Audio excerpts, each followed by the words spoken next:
ลางามยามแรงเพลินตาเบิ่งท้องนาสาวบ้านป่างามทิ้งละอโอ้สาวเอ้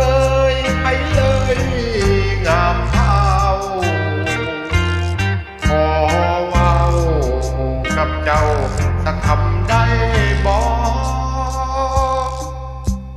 หรือว่านางมีชายคอยรอหากสาวบ่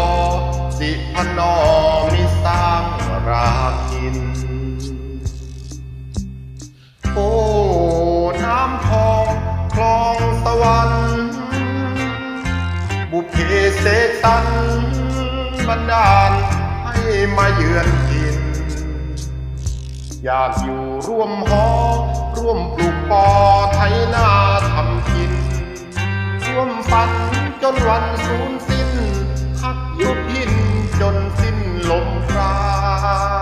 ณอันน้ำทองของดินกินแควน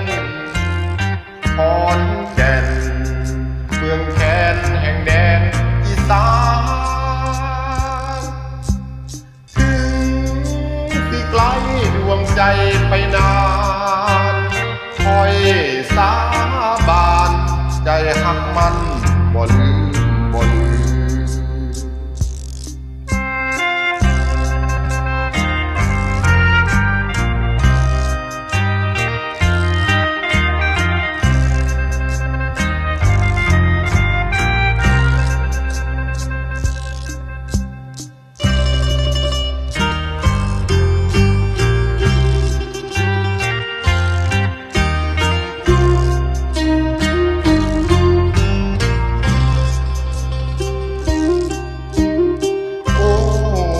น้ำทองคลองสวรรค์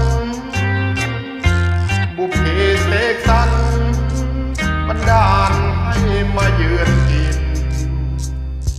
อยากอยู่ร่วม